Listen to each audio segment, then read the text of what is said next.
Estou iniciando a gravação agora, tá, pessoal? Estou iniciando a gravação agora porque a gente começou a aula há 1 hora atrás, um pouquinho mais.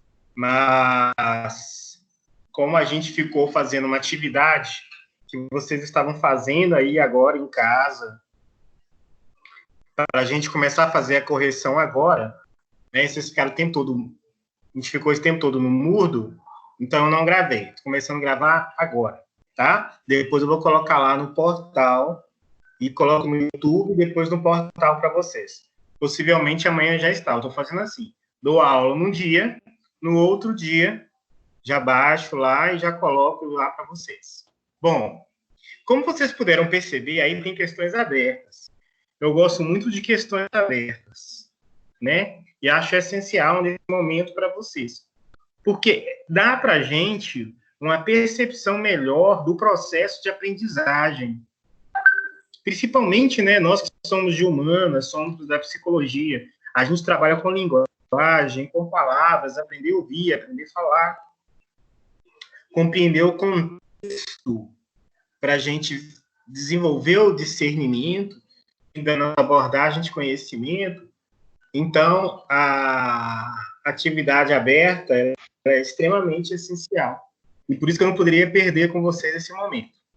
Então, o que eu preciso agora é ouvir, tá? A gente ouvir. Eu quero pelo menos 3 respostas de cada uma das perguntas aí para a gente trabalhar, né? E observe que cada uma delas está dentro de um texto de vocês, né? Quer dizer, um trabalhou sobre a questão do texto, estudo da religião, a temática da religião. Inclusive que eu peguei lá uma parte do texto, né? Depois outro vem lá do texto dos ritos corporais dos Nascirema. E depois o outro vem lá do Sérgio Moscovici, né? Sobre as representações sociais. Na questão 1, quem quer comentar aí para a gente? Deixa eu ler a questão 1. Questão 1. Correlacione o trecho abaixo da revista Estudo Religião sobre a temática religião e psicologia. A análise das interfaces temáticas na tira nanihumor.com. Então, eu coloquei para vocês uma tirinha para você fazer, né, qual que é a correlação desse texto de psicologia e religião. Para Vale, 2002, a questão religiosa adquire uma função reordenadora da percepção de si, autoimagem, senso de identidade e do mundo, sentido e opções de vida, conceitos relacionados a sentimento de pertença, grupo de referência, identidade e personalidade religiosa, socialização religiosa e até mesmo crise religiosa, dentre outros. Só podem ser entendidos se postos em uma perspectiva psicossocial mais integrada, que considere simultaneamente o social e o psicológico. Bom, esse é o texto lá que nós estudamos. E aí vem uma tirinha, né, que tem uma pessoa aí, a gente não sabe qual a profissão dele, mas ele está de terno, parece uma pessoa com um certo grau de instrução, né, não é de cultura, um certo grau de instrução. E está escrito assim, ó, Papa diz que o inferno não existe. E aí ele começa a pensar assim, e fala, sou corrupto e estou muito feliz. Não vou ser preso e não vou para o inferno. Qual a relação dessa tirinha com o texto que nós estudamos, pessoal? Nossa. Professor Renato. Sim, Renato. No texto fica claro, eu coloquei, a religião tem poder de incluir e de excluir, influenciar e mudar o comportamento. Na tirinha, o personagem se relaciona socialmente com a profissão e psicologicamente com sua fé, deixando claro que um dogma de sua religião justifica o seu comportamento.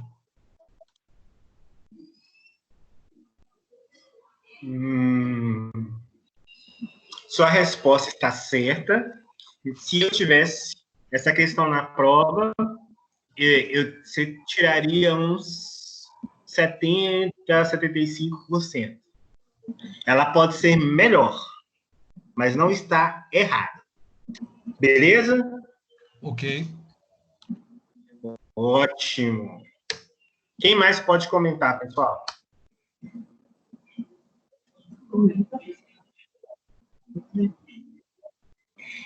Ô, Renato, professor, aqui é a Tatiane. Aqui, Sim, Tatiana. de acordo que eu vi aqui, eu não acredito que esse cara esteja muito inserido por essa tarde aqui, que ele está muito inserido em grupos religiosos. Ele é um cara que ele olha para você ver.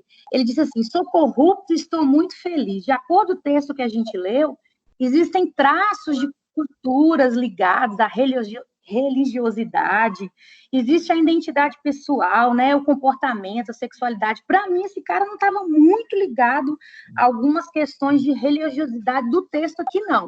Agora, se bem que existiam alguns grupos religiosos, como os satanistas, que a gente podia ver aqui, que eles não tinham muito escrúpulo, assim, no sentido da moral, entendeu, do corpo deles.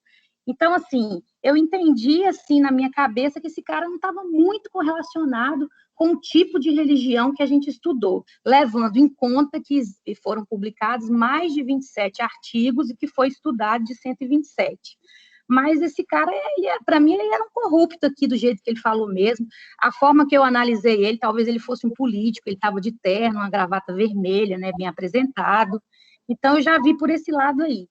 E eu não entendi muito o que o Renato quis dizer, não. Se ele pudesse repetir a afirmação dele, eu gostaria também. Leva a gente a pensar que ele seria um político mesmo, né? Fala, Renato, sua resposta. Não, A resposta dele é boa, Tati. Não é porque ele, né, o primeiro texto começa com o Papa dizendo, e a afirmação dele, ele crê no inferno.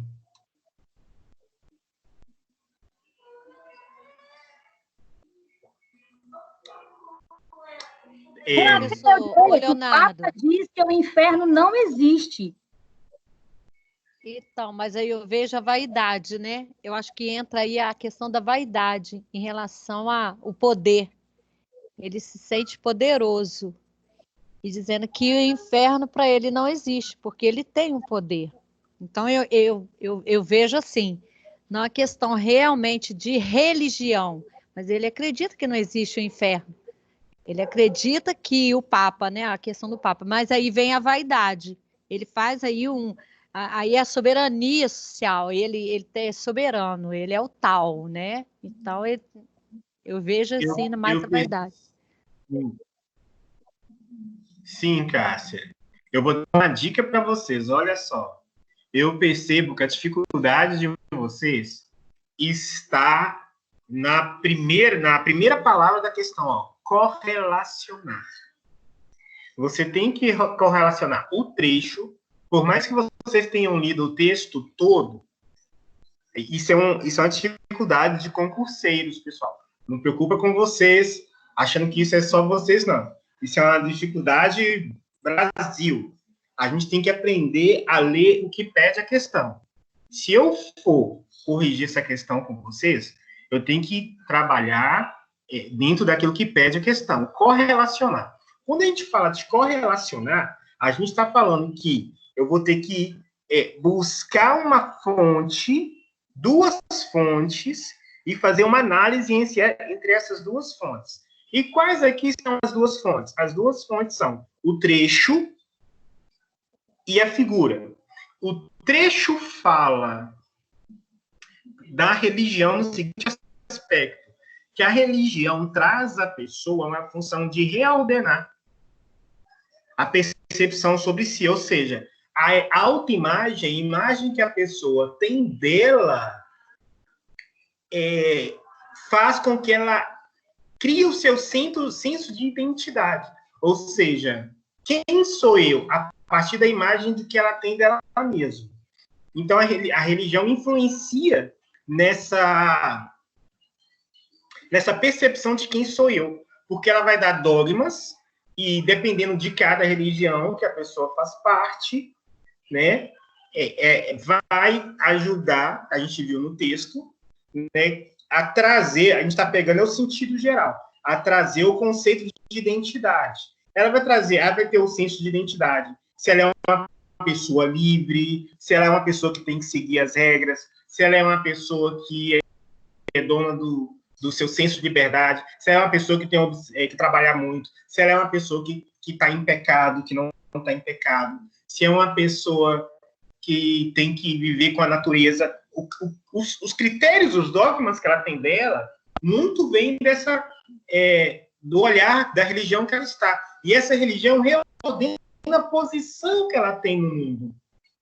Então, sentimentos de pertencimento, grupos de referência, personalidade religiosa, socialização e até mesmo, dentre outros, comparando a outros grupos, podem ser entendidos e postos dentro dessa perspectiva psicossocial.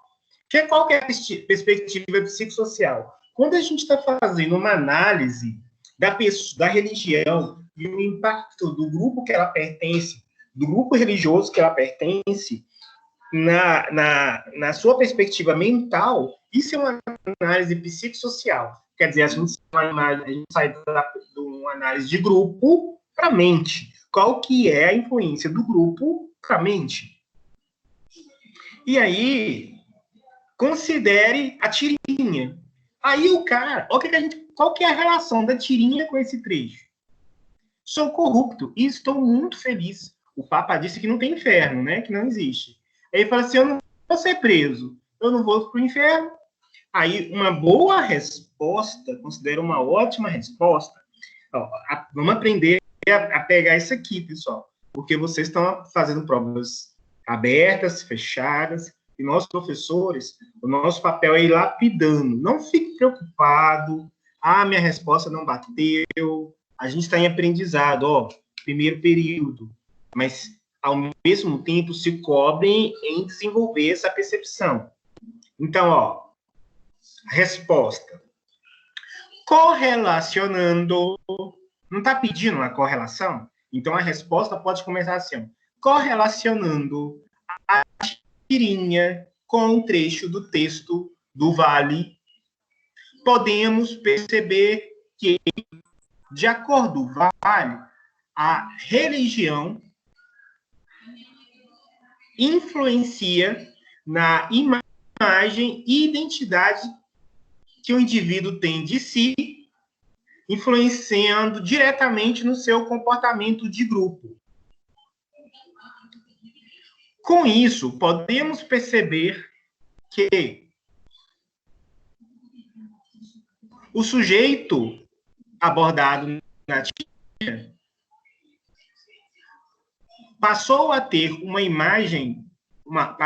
uma autoimagem de uma não necessidade da moral, ou de moral, adotando comportamentos corruptos, pois compreendeu que, de acordo com a fala do Papa, o inferno não existe. Quer dizer, qual que é o pensamento dele? Eu sou um ser moral, né? Eu preciso de regras. Todo mundo é esse ser moral. Em todo grupo, em toda etnia, em todo grupo, gente, o ser humano nasce com uma necessidade de um direcionamento moral. A moral não nasce do nada, dentro dos homens. E aí, ele aproveita uma fala, pode ser, Cássia, pela vaidade, pelos seus comportamentos inescrupulosos, corruptos, que a Tatiana falou, mas justamente ele usa o seu discurso através do tom, ou, né, justificando com a fala que o Papa disse. Isso está totalmente relacionado à identidade. Porque imagina o seguinte, se eu faço parte do grupo espírita, aí vai falar para mim que a sobriedade, a correlação, o senso de ajuda mútua é um valor muito muito forte, muito forte. Ajuda ao próximo. Tá? Dentro do eixo católico, são outras premissas. Tem parecidas? Sim, porque toda religião vai trazer uma questão de cuidado, de uma ética humana. São parecidas, mas toda religião também tem uma ênfase. Né? Por exemplo, na ética protestante, que a gente vê na literatura, é uma valorização do trabalho. O indivíduo virtuoso é aquele que trabalha. Entendeu? Compreenderam, pessoal?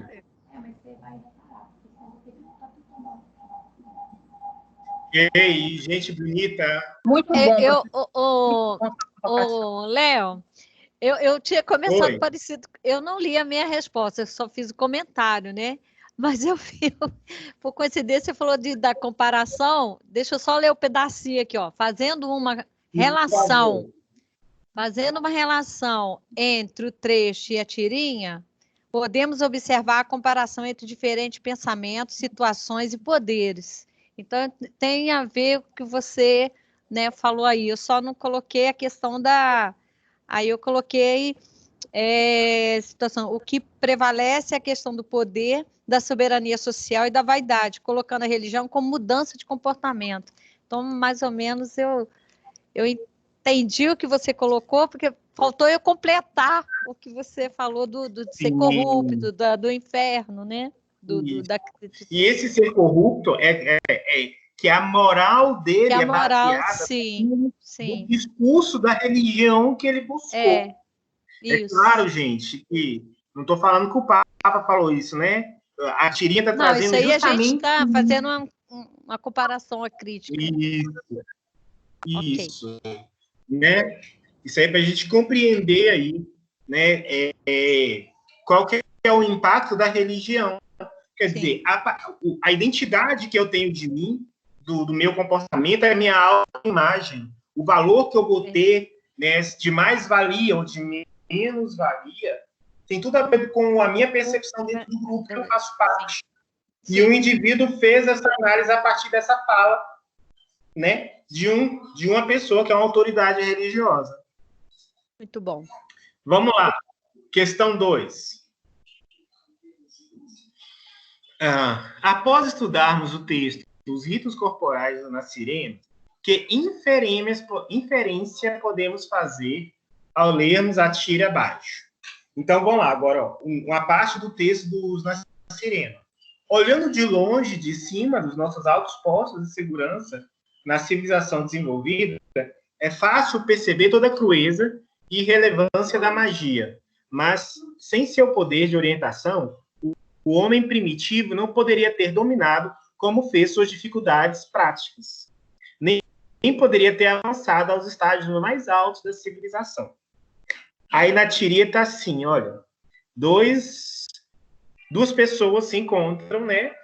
Uma pessoa civilizada com um indígena no bar. Aí está assim, ó, o indígena. Na minha tribo, nós nos tornamos homens depois de sermos espancados, de recebermos o olho da inoculação, do veneno, de um sapo amazônico. Aí vem um cara falando, na minha tribo, você tem que arranjar uma mulher, patrão, deixar que ele te esmague sua alma como uma noz, e assim você se torna homem. Aí o cara, maldito selvagem. E eu nem falei ainda para você dos filhos de supermercado, né? Bom, qual inferência, ao estudarmos o texto, né, do texto que a gente leu? Olha só, olha a pegadinha aí. Esse aí não tá pedindo. Essa questão aí você tem que ter lido o texto do Nascireno. Na questão de cima, você poderia não ter lido o texto do Nascireno, mas você tinha que correlacionar aquela frase com a tirinha. Aí não, colocou um trecho dos Nascireno, mas pede uma inferência de acordo com a leitura do texto dos Nascireno. que aí nós lembramos, né, a visão que nós temos do outro, do grupo do outro, o olhar que nós desenvolvemos para o outro, e que tudo parece fora do lugar, em que tudo parece distorcido, e só o que está certo é aquilo da nossa tribo, do nosso grupo social. Bom, quase que eu estou começando a responder. E aí, o que vocês responderam, pessoal? Eu quero que outras pessoas também falam, hein?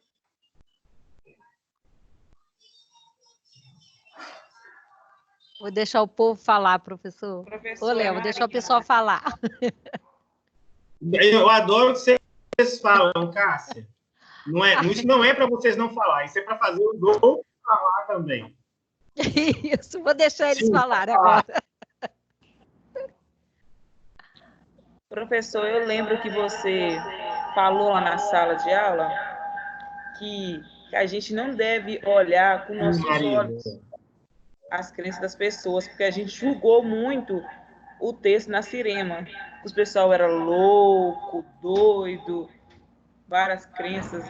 Então, essa tirinha, as pessoas, os dois estão julgando as crenças do outro e a cultura. Eu vi nisso.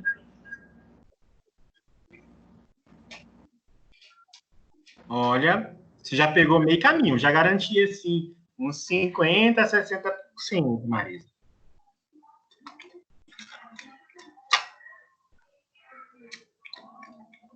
Eu também coloquei mais ou menos isso, que da mesma forma que a gente olha com um olhar estranho para a cultura do outro, o outro também pode olhar com um olhar estranho para a nossa cultura.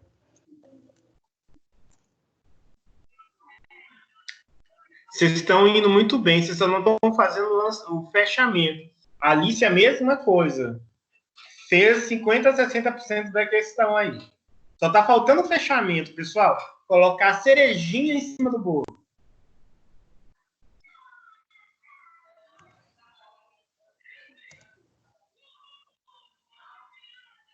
Quem mais?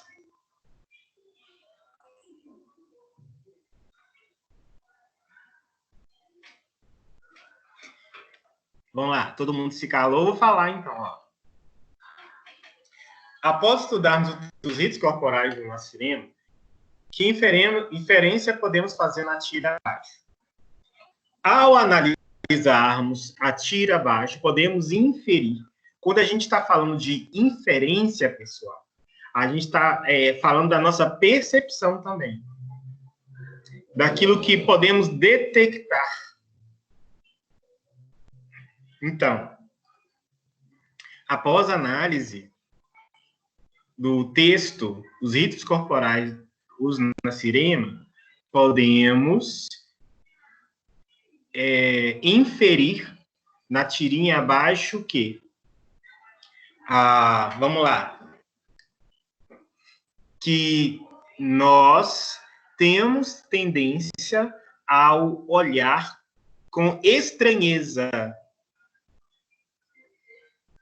a cultura do outro.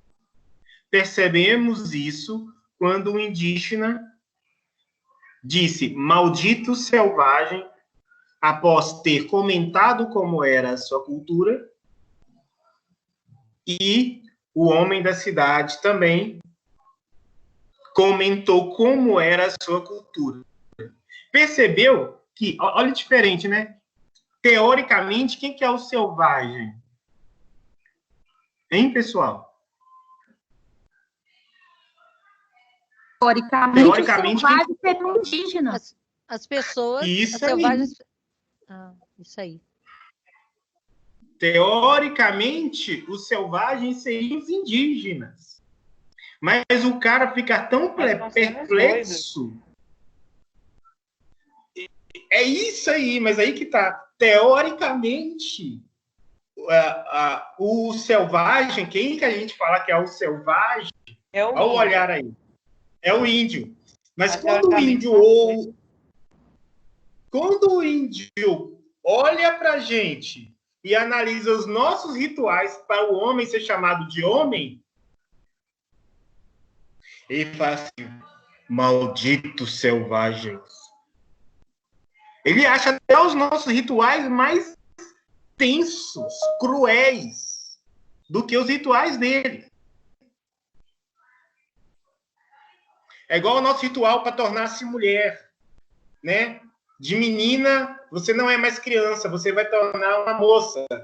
Festa de 15 anos. A partir da festa de 15 anos já é uma mocinha. Antigamente era para apresentar a mulher à sociedade. Para a mulher tornar-se uma mulher, vai casar. Em alguns grupos culturais, o homem, até hoje isso existe, né? Para nós isso parece abominável, mas o homem vai lá e mostra ao sol que a mulher era virgem, com as marcas do sangue, né? Da primeira relação que ela teve com ele. Então, são rituais que existem de mudanças de papéis. O casamento é um ritual que você sai do papel de solteiro e você fala socialmente agora que você é casado, né? Então, nas duas sociedades existem rituais. E é verdade. Uma vez eu estava conversando com um amigo, ele falando assim, e aí que a minha ficha foi cair. Ele falou: Leonardo, os melhores empregos da minha vida eu tive depois que eu casei. Parece que nos processos seletivos as pessoas passaram a olhar que eu tinha mais responsabilidade. E eu já vi a gente comentando, não, isso aqui eu vou dar preferência para ele porque é casado, né? Isso significa que o casado tem mais compromisso necessariamente do que o solteiro. Mas significa que ele tem mais coisas para pensar, para tomada de decisão, para uma atitude responsável. Se ele não toma, se ele não pensa, aí já é outra questão, né? Então, voltando aqui ao texto, né? Tanto é que o indígena, ao avaliar a civilização do homem, acredita que ele é um selvagem. Portanto, percebemos, né, de acordo com textos da Síria, toda cultura diferente à nossa, ou toda cultura distante à nossa, nos parece horrivelmente, acredito que essa seria uma boa palavra de ser utilizada, né? Contraditória, fora do nosso eixo moral, podendo ser até inescrupulosa. Toda não, né? Algumas culturas vão parecer totalmente, podendo chegar a algumas culturas ser contraditórias e até mesmo não fazendo parte dos nossos conceitos morais, não tendo base com os nossos conceitos morais. Compreendeu, pessoal? Sim. Sim? Então vamos lá. Sem problema. Questão 3. Analisando o trecho abaixo das representações sociais, responda a dúvida de Mafalda sobre sua mãe. Bom, a teoria das representações sociais foi elaborada por C.G., tá faltando um I aí, né, Moscovici, com o intuito de explicar e compreender a realidade social, considerando uma dimensão histórico-crítica. Aí está em espanhol, né? Eu coloquei a tradução para vocês.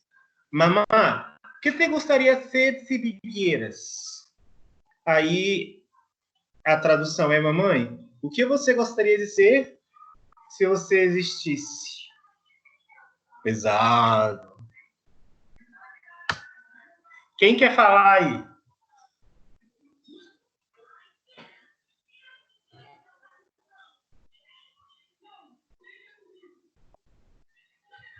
Oi.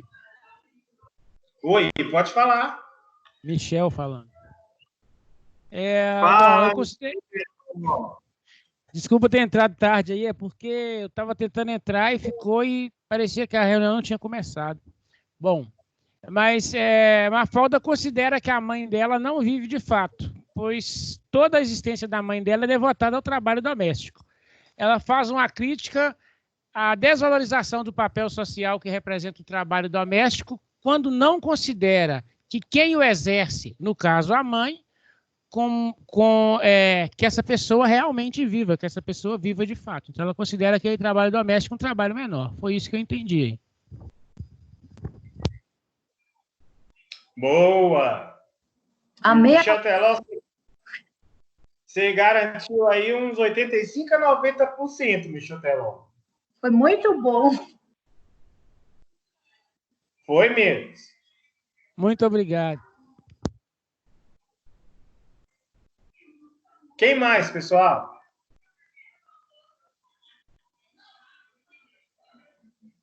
Eu queria mais alguém falando aí depois. Pode falar. Ô, professor, eu acredito, Tatiane, eu acredito que a Mafalda, ela não acreditava que a mãe dela tivesse nenhum tipo de cultura, né? Na qual a mãe dela estava inserida. Onde a mãe dela chegaria se existisse? Então, a colocação dela foi muito pejorativa com a mãe, a desvalorização do serviço da mãe dela, e a forma com que a mãe dela só trabalhava assim nos levou até piedade, né?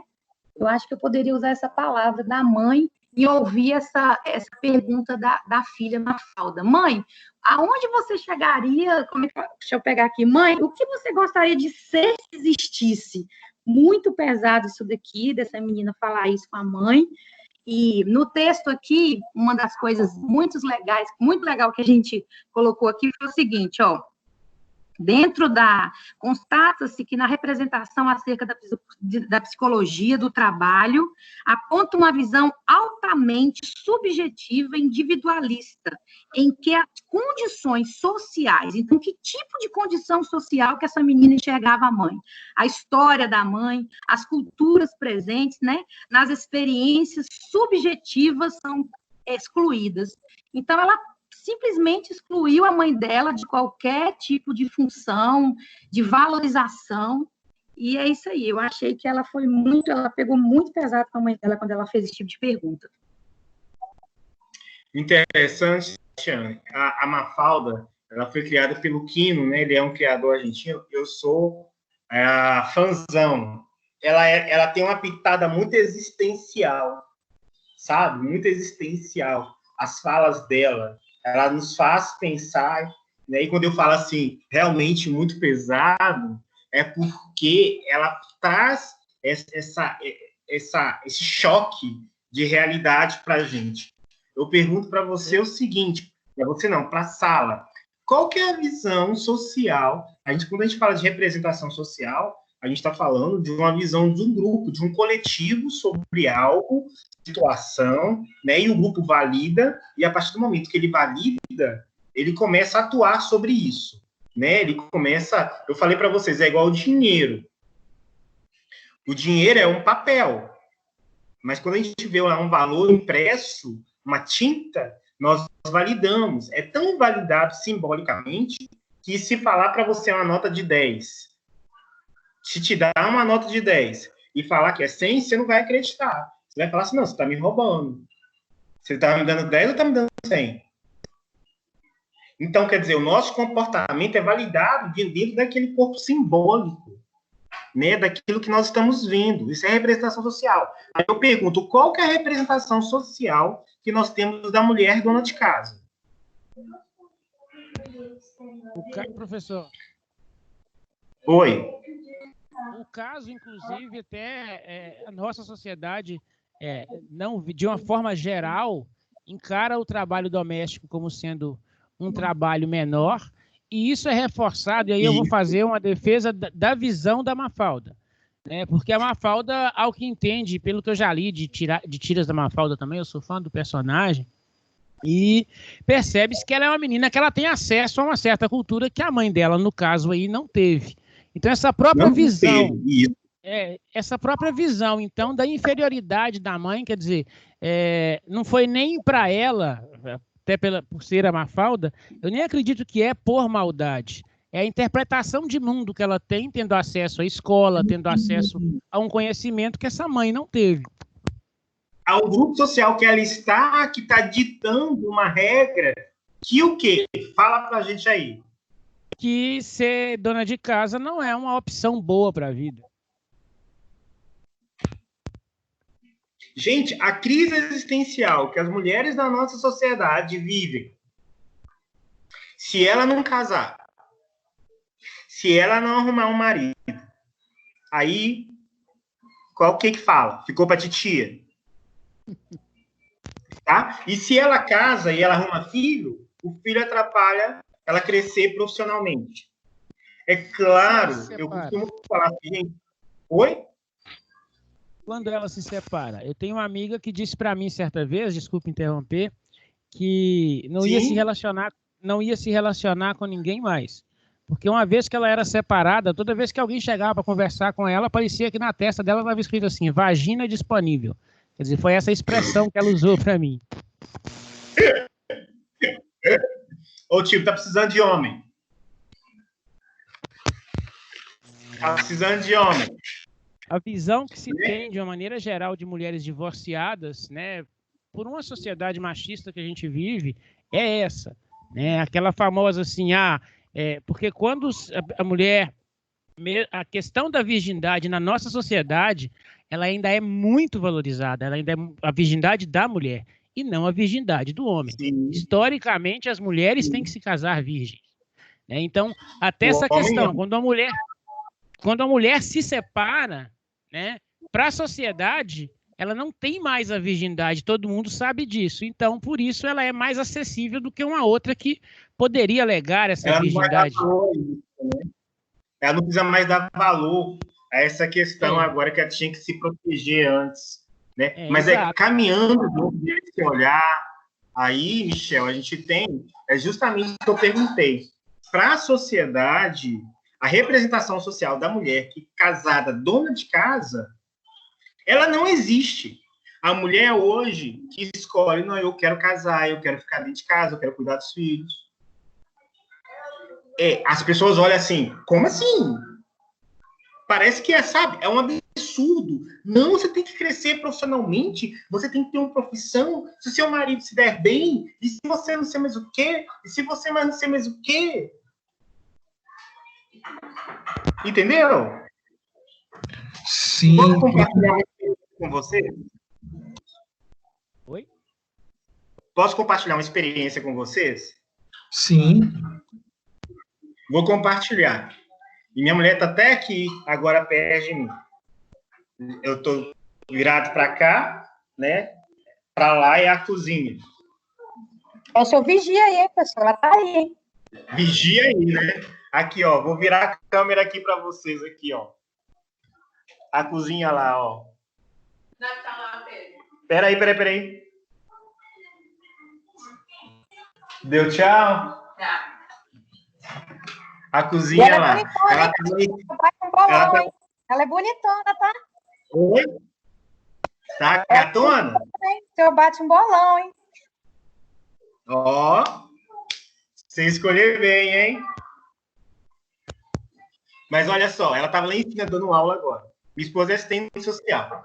Eu me lembro que quando a gente foi casar, teve um dia que ela virou e falou assim, você quer que eu case com você mesmo? Eu falei assim, cara, eu fiquei discurso todo romântico, né? Não, eu quero casar, eu te amo, vamos construir nossa vida juntos e tudo mais. E eu sempre gostei de mulheres ativas, né? E ela trabalhava em 3 empregos, em cargos de alta gestão e tudo mais. E coordenava, todos ela tinha cargos de gestão. Aí ela falou assim, pois é, deixa eu te falar uma coisa. Você me vê andando para um lado e para o outro, trabalhando para um lado e para o outro. Eu ajudo dentro da minha casa, mas eu não estou casando com você para ser o homem da casa. Eu estou casando com você para ser a sua mulher, a sua auxiliadora. Quem tem que fazer o papel de homem dentro de casa é você. E eu vou fazer o papel de mulher. Eu brinquei assim, mas uai, não são direitos iguais, né? Assim, os direitos iguais, mas os papéis são diferentes. Compreenda isso. E olha que ela é daquela de levantar as bandeiras. Ela era mais. Levantar a bandeira da mulher contra, né, o machismo e tudo mais, não sei mais o quê. Ela ainda é. Ela tem os valores dela e tudo mais. Né? E eu costumo falar muito também o seguinte, o homem não sabe o que é ser mulher. Só sabe o que é ser mulher, os dilemas de uma mulher, quem é mulher. Porque o homem fala assim, olha, eu vou sair jogar futebol. Fui. Vou ali na pracinha. Fui. Vou ali na igreja. Fui. Vou fazer isso, vou trabalhar, vou morar fora. Fui. Mulher, não. Eu vou ali. Peraí, essa roupa tá adequada para eu ir? Eu vou trabalhar. Ah, mas será que tá na hora de eu trabalhar? Não tá na hora de eu engravidar? Ah, mas se eu engravidar, eu vou perder o serviço? Esses dilemas, para nós, é muito distante, homem, sabe? Nós não vivenciamos. Será que vai atrapalhar a minha vida profissional? Eu vou casar. Será que eu vou ser respeitado? Então, quando eu conto para alguns amigos que têm uma consciência maior, eles viraram e falaram assim, ó, sua mulher foi corajosa de te falar isso. E você foi mais corajoso ainda de ter casado. Porque ela sabe, quando é a vira e fala, de papel de homem iguais, mas papéis diferentes. Oi, Tatiane. Que papel de homem que ela queria que o senhor desenvolvesse, professor? O que ela estava falando assim? Você vai desenvolver o papel de homem. Para ela, o que é ser homem? O que ela cobrou do senhor? Quando ela fala isso, Tatiane, ó, ela fala, ó, você me vê trabalhando de um lado e para o outro, mas é porque eu aprendi, tem mais parte da conversa. Eu, como a mãe dela era viúva, ela trabalhava demais para pagar, ajudar a faculdade, para sustentar em casa. Ela não queria e ela não quer esse papel de responsabilidade total de provedora de uma casa. Quando ela vira e fala, eu vou ser a sua auxiliar, entendeu? Eu vou ser sua auxiliar. Então, ó, quem é o provedor da casa é você. Eu vou ajudar a cuidar das crianças. Não que eu não vou poder trabalhar. E hoje eu trabalho em 2 empregos. Da aula, trabalho em outra instituição durante o dia. E ai de mim se não fosse a ajuda dela, né, no sustento familiar. Então, eu tenho o meu papel como homem, dentro da nossa concepção moral, daquilo que a gente acredita, do que deve ser um casal. Os direitos são iguais, mas cada um exercendo. Era até hora que ela fala, isso aí você vai lá e faz. Não. Eu erro no meu papel também, ela erra no papel dela também, é uma coisa que a gente vai construindo junto, até mesmo daquilo que a gente idealizou pré-casamento. Mas eu acho muito interessante quando... E é claro, gente, isso dá uma concepção daquilo que quem está falando agora é o Leonardo, não é o psicólogo, o professor. Quando eu vejo muitas mulheres, eu vejo um discurso assim, o cara me traiu, fulano tal traiu. Você pode trair também. Ele me traiu, foi horrível, foi engraçado. Naquilo que ela considera o pior ato moral do cara, ela vai lá e pratica justamente aquele ato imoral. Ela quer se igualar naquilo que é ruim. Ele tem direito a fazer isso? A mulher também tem direito a fazer isso. Eu já estou levando agora o discurso para outro lado, mas eu estou falando para vocês das nossas incoerências, os nossos paradoxos, dos nossos discursos baseados de comportamentos. Quando ela fala isso para mim, Tatiana, é porque ela acredita que tem um papel da mulher e que tem um papel do homem. E os direitos dos dois são iguais. Agora, o senhor já ouviu um termo assim que dizem assim, mulher não trai, mulher se vinga? Uma vez eu tinha uma amiga, né, uma doutora, psicóloga, e ela foi altamente traída pelo marido dela. Onde o marido dela comprou o carro dela, comprou o da amante. E aí um dia ela viajou comigo, uma viagem extensa, e ela disse assim, eu vou me vingar desse cara, porque mulher não trai. Isso temos 11 anos. Hoje ela casou de novo, está em Vitória, passou num concurso público há pouco tempo, fez faculdade de Direito, ela é juíza, e eu achei legal quando ela falou assim, mulher não trai, mulher se vinga. Aí, na verdade, ela queria, vingar o que o marido tinha feito com ela, entendeu? Eu olhei por esse lado assim. Eu entendo também que isso pode acontecer, mas cada um, né, a mulher e o homem, cada um desenvolve um jeito de acordo muito mais relacionado à personalidade.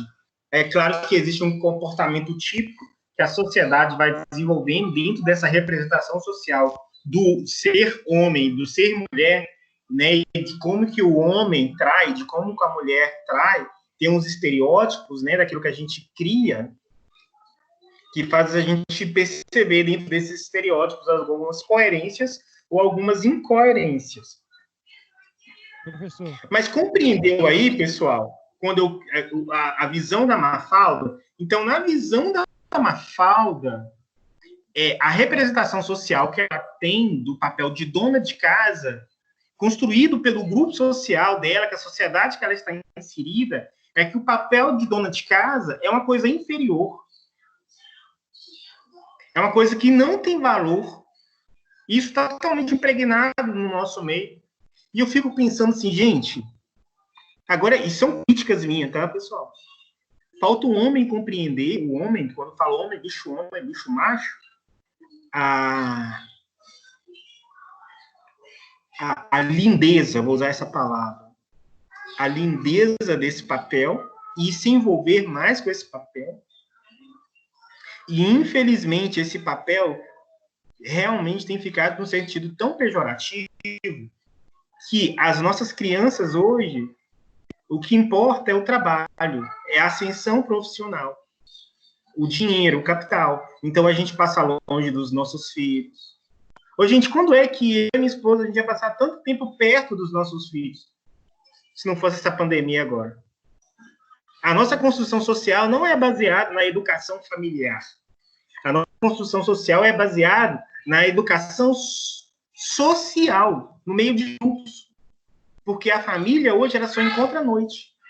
E quão necessário é o papel de uma mãe, corajosas são as mulheres que abrem mão de determinado tempo e corajosos, parabéns aos homens, por perceber a grandeza que existe nesse papel, da necessidade. E falar para você, o homem que está mais perto de uma criança, sabe, cuidar de criança surta qualquer um. Tem hora que aqui em casa eu falo, eu vou sair correndo, e ela, não, já saí correndo primeiro. Aí então vamos dar a mão nós dois juntos, sair correndo? Porque cuidar de 2, de 3, de 4, quem é pai e mãe aí sabe que é isso. Mas você ama e fala, o cuidado é meu, ninguém tem obrigação de cuidar, não. A responsabilidade é minha. Compreenderam, pessoal? Professor, só encerrar, o texto é muito interessante, né? E como que a sociedade consegue impor para as pessoas, né, a representação social, de que elas não são ninguém. Porque é muito comum a gente ouvir, às vezes, a pessoa que tem pouco estudo, né, ou o pai incentivar a criança, eu quero que você estude para que você seja alguém, porque eu não estudei. Alguém. Ou seja, não existia, eu não fui ninguém. Entendeu? Olha a correlação ótima. Aí entra bem nesse contexto do texto. Quer dizer, o que você vai ser... Não, como é que é a frase que está no texto? O que você seria se você existisse. Quer dizer, o ser alguém, o existir está diretamente relacionado com o fato de você não desempenhar esses trabalhos que são considerados menores. Esse papel. Isso. Corretamente. Isso aí. Muito boa. Ser alguém significa que você não foi mãe. Você não foi pai. Isso. Você só existe se você não foi. Se você exerceu maternidade, paternidade dos seus filhos, parou, educou, estava do lado, durante todo o tempo necessário, até chegar na fase adulta, você não existiu. É claro que conciliar, gente, esses dois papéis não é nada fácil, não, tá? Mas justamente o nosso paciente, a mulher vai chegar para a gente dentro do consultório, ela vai falar isso, vai falar assim, a sensação que eu tive é que eu devo ter toda a minha vida, a minha família. Eu não existi. É assim que ela fala, gente. Há uma outra questão. Baseado em que ela fala isso? Oi? Há uma outra questão também, né? Quando a gente vai fazer pesquisa, por exemplo, pergunta assim, você trabalha? Qual o seu trabalho? A pessoa vem e fala assim, não trabalho não, eu sou dona de casa. Sou dona de casa. Isso é muito comum da gente ouvir. Dono de casa não é trabalho, não? Deveria ser até bem remunerado. Dono de casa não é trabalho, não? Ela trabalha muito mais que talvez uma doutora que fica no consultório. Eu não vou dizer assim, mas também eu não vou pegar pesado dessa forma, mas para mim ela trabalha muito, ela lava, ela passa, ela cuida do marido, dos filhos. Mas é justamente isso, né? Trabalha tão quanto. É colocar na mesma escala de valor, sabendo o papel, o direcionamento, a necessidade e também a escolha, de respeitar a escolha. Porque muitas vezes o que a gente tem observado é um forte olhar de preconceito à mulher que se designa a algo tão grandioso, virtuoso, quanto também poder ser dona de casa. Essa valorização desse papel que existe. Gente, falar para você, viu? Que falta faz uma boa educação de pai e mãe. Não estou falando que tem que parar de trabalhar, não. Eu tenho pacientes, eu tenho uma paciente que eu tenho que, né, calar a boca para não ir dando dados ao nosso sigilo profissional, nossa ética. Eu tenho uma paciente que não é muito incomum de vocês aqui, né, mas ela nem de Valadares é, e o discurso dela é: eu não tive pai, não tive mãe. Eles foram para os Estados Unidos. Nós moramos com os nossos avós. E hoje eu sinto que falta algo na minha vida. E eles mandaram de tudo, eu tenho de tudo. Casada, tem filhos, entendeu? Mas a relação... Você vai estudar, por exemplo, a terapia do esquema, que é a minha abordagem, a teoria do apego, ela é totalmente desenvolvida na fase da infância. A carga afetiva, cuidado e atenção que os pais dão ao filho. Professor. Como assim? Você é responsável pela vida do outro e você não existe? Ok, pessoal? Faz sentido? Faz muito sentido, professor. E muito. Muitas pessoas abandonam seus filhos, seus lares para ganhar dinheiro e dar as coisas, mas eles não dão o principal, né? Seria o amor, a atenção, né? O afeto, o cuidado. O que a gente atende de crianças e adolescentes hoje, que eles são órfãos de pais vivos, que os pais moram com eles. Tem que ter muito cuidado ali. A falta que faz uma boa disciplina dentro de casa, gente. Boa, não é excesso, não. Uma boa disciplina. Oi, Alice, você ia falar, Alice? Eu ia contar uma experiência familiar. A minha tia, ela tem um neto. E a minha prima, quando ela teve o filho dela, eu acho que ela ficou por 3 anos aqui ainda. E depois ela foi para os Estados Unidos, voltou 10 anos depois. Hoje, esse filho dela vê a avó dele como mãe e vê a mãe dele como irmã, praticamente. Isso acontece demais na nossa região ali. A gente vai receber, né, tanto os pais arrependidos quanto os filhos falando que hoje na vida futura. E isso, gente, isso impacta diretamente no modelo de relação que eu quero para mim, tá? O modelo de relação que eu quero para mim, que eu enxergo para mim. Eu não tenho tanta consciência disso, mas está desenvolvido com a forma que eu aprendi a receber afeto. Isso vai determinar a forma como eu dou o afeto. Isso é psicanalítico, mas isso também é terapia do esquema. Bom. Tá demais hoje, hein, pessoal? Tô gostando demais. Ai, mas chegamos ao fim, Tati. Que delícia, adoro estar com vocês. Adoro mesmo. Oi, Nego. Só uma colocação, porque eu fiz um trabalho trabalho com filosofia e sociologia, como você sabe, e a gente fez um exercício mental lá, né, da questão da coerção da sociedade. Estavam estudando Durkheim, os fatos sociais, aquela questão da sociedade coercitiva.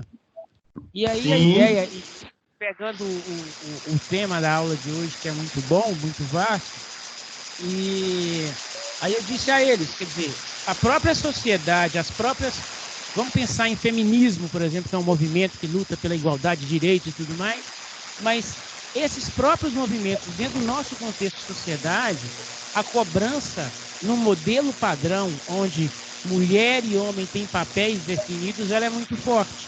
E o exercício mental que eu falei com eles é: eu estou sentado na minha casa num domingo, vocês vão me visitar. Eu estou assistindo um jogo de futebol enquanto minha mulher arruma a cozinha de almoço, com a lata de cerveja na mão. Vocês vão chegar e não vão achar estranho. Mas se for o contrário, e eu estiver lavando roupa, por exemplo, e minha mulher estiver assistindo um futebol na televisão, todo mundo vai gerar aquela estranheza. Peraí. Então espera-se do homem também. Como assim?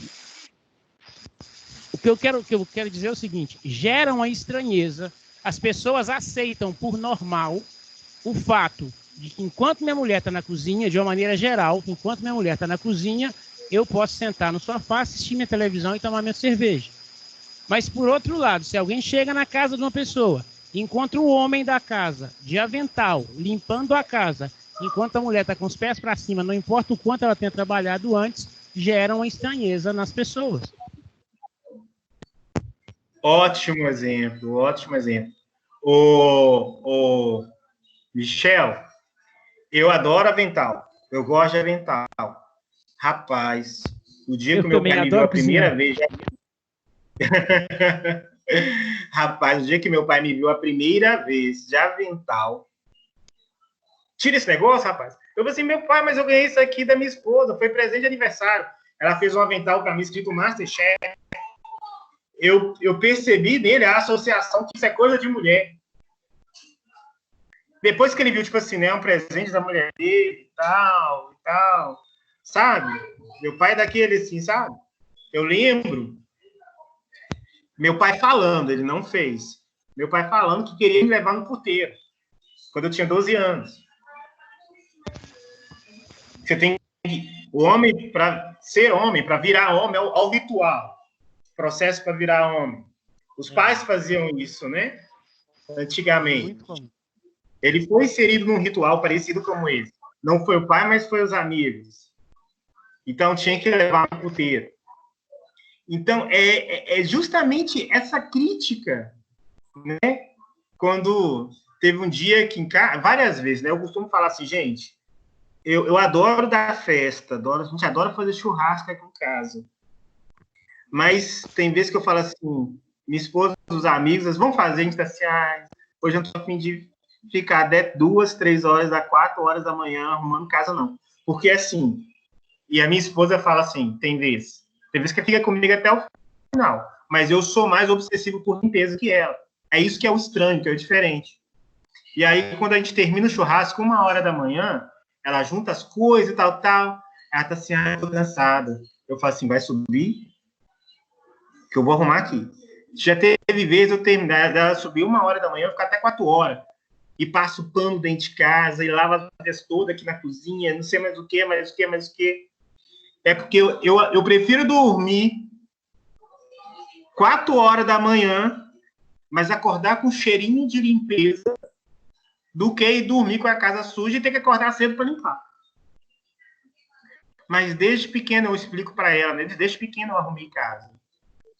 Né, para ajudar dentro de casa. Enfim, mas esses papéis, né, graças a Deus, a gente tem um processo de mudança, é o que minha esposa fala, ela me ajuda, ela trabalha em 2 empregos. Né, ela me ajuda pra caramba. Na verdade, professor... A minha esposa é minha chefe.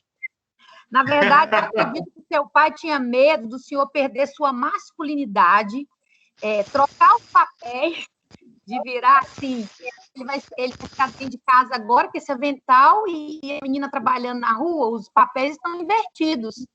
E quanto ao puteiro, uma vez eu e meu doidinho brincou com meu filho de 18 anos, ô João, nós vamos levar você no puteiro também.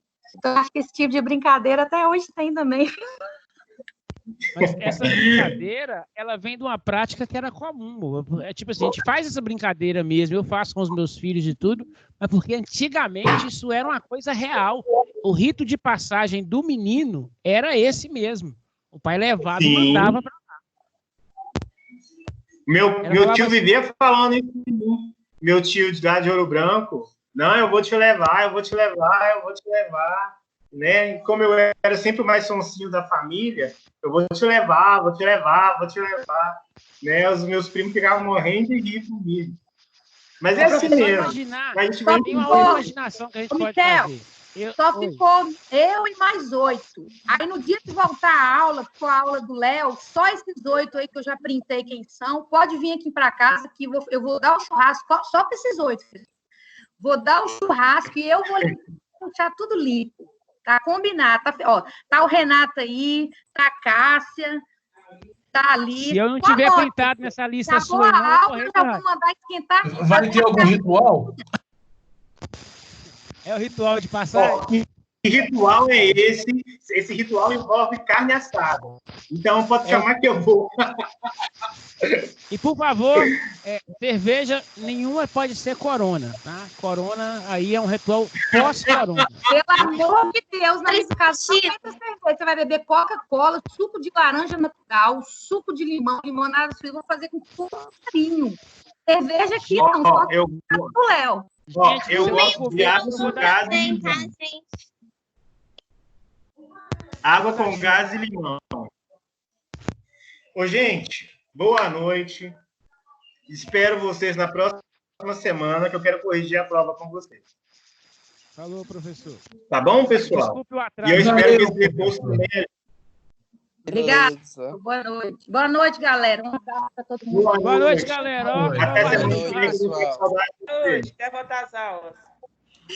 Até voltar às aulas, não. Até semana que vem. Um abraço.